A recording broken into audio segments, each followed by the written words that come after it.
Welcome to முத்து சமையல். நம்ம இன்றைக்கி வெந்தயக்களி செய்ய போகிறோம்.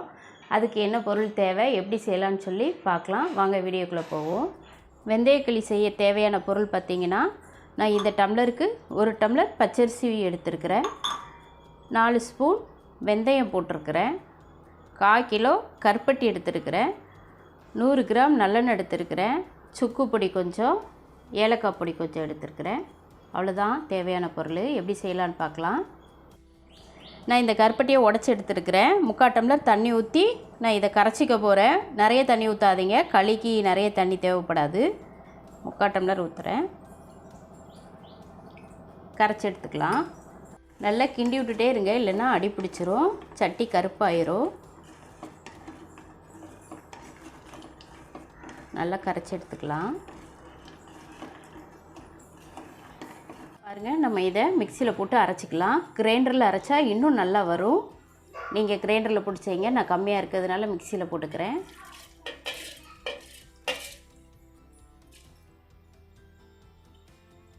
நல்லா மையாக அரைச்சி எடுத்துகிட்டு வந்துடலாம்.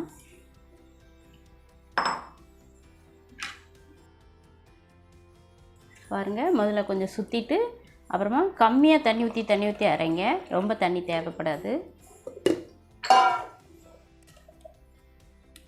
பாருங்கள், இன்னும் கொஞ்சம் அரைக்கணும்.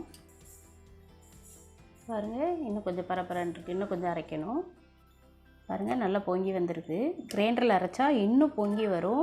வெந்தயத்துக்கு உளுந்த மாவு மாதிரி நல்லா பொங்கி வரும். பாருங்கள், நல்லா மையாக அரைச்சி எடுத்துக்காங்க. பாருங்கள், கருப்பட்டி நல்லா கரைஞ்சிருச்சு. இப்போ நம்ம இருத்துட்டு கொஞ்சம் ஆற வச்சுக்கலாம். பாருங்கள், கருப்பட்டி ஆறிடுச்சு. நான் இப்போ இந்த மாவை இதில் போட்டு கையை வச்சு நல்லா கலந்துட்டு நான் அடுப்பில் வைக்க போகிறேன்.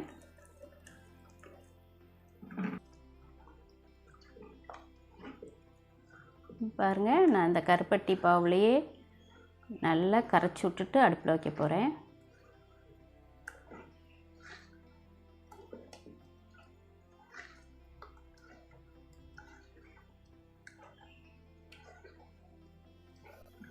பாருங்கள், நான் கொஞ்சம் கலந்துட்டேன். இனி அடுப்பில் வச்சு நல்லெண்ணெயை ஊற்றி கிண்டிகிட்டே இருக்க போகிறேன். பாருங்கள், கைவிடாமல் கிண்டிகிட்ருங்க.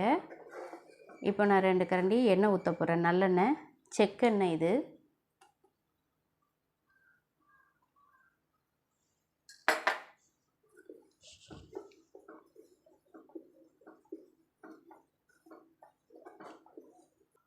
இப்போ 1 ஸ்பூன் எண்ணெய் ஊற்றிக்கலாம்.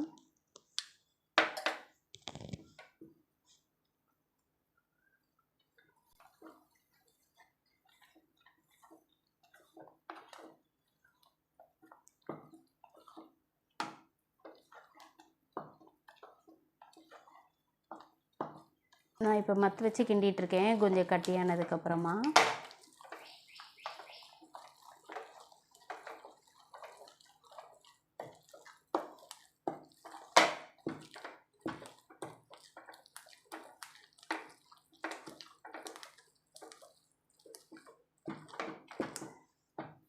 பாருங்கள், கொஞ்சம் வத்தி வந்தோடனே இப்படி நல்லா வந்துடும். இந்த டயத்தில் நம்ம ஏலக்காய் பொடி, சுக்கு பொடி கொஞ்சம் போட்டுக்கலாம். பாருங்கள், சுக்கு பொடி,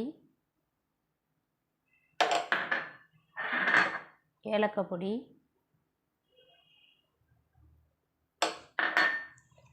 பாருங்கள், சுக்கு பொடி, ஏலக்காய் பொடி போட்டு கிண்டியாச்சு. மிச்சம் கொஞ்சம் நல்லெண்ணெய் இருக்குல்ல, அதை ஊற்றி நம்ம கிண்டி அரைக்கிடலாம். ஒரு 15 நிமிஷத்தில் இந்த களி ரெடி பண்ணிடலாம். நல்லெண்ணெய் ரொம்ப நல்லது, சூடு தணிக்கும். இந்த வெயில் நேரத்தில் இந்த வெந்தயக்களி செஞ்சு சாப்பிட்டு பாருங்கள்.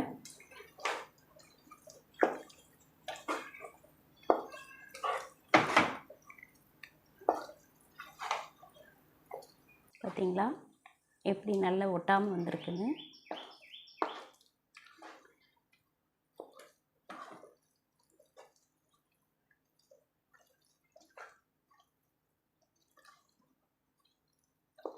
நான் ஆறின பிறகு தட்டில் உருட்டி காமிக்கிறேன்.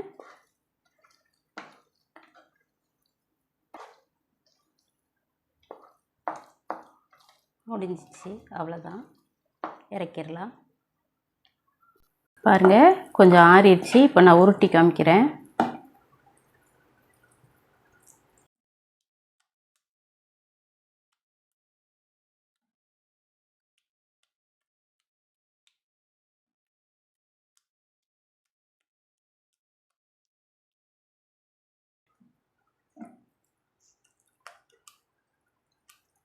பாருங்கள், நம்ம 1 டம்ளர் பச்சரிசி 4 ஸ்பூன் வெந்தயம் தான் போட்டோம்.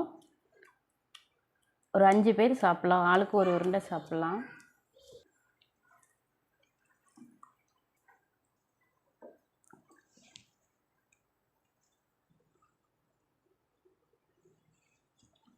பாருங்கள், வெந்தயக்களி ரெடி ஆயிடுச்சு. நான் 5 வகை களி போடுறேன்னு சொல்லியிருந்தேன் இல்லையா, உளுந்தங்களி போட்டுட்டேன். இப்போ வெந்தயக்களியும் போட்டாச்சு. இனி சுக்குக்களி, ஓமக்களி, வெள்ளைப்பூடு களி இருக்குது. அதை வர நாளில் ஒன்று ஒன்றா பார்க்கலாம். இப்போ இந்த வெந்தயக்களியை இந்த வெயில் நேரத்தில் நீங்கள் சாப்பிட்டுங்க. வாரத்துக்கு ஒருக்க செஞ்சு சாப்பிடுங்க. நல்லா வயிறு வலியெல்லாம் வராது, ஹீட்டு குறையும். இப்போ இதை எப்படி இருக்குன்னு நான் சாப்பிட்டு பார்த்து சொல்கிறேன்.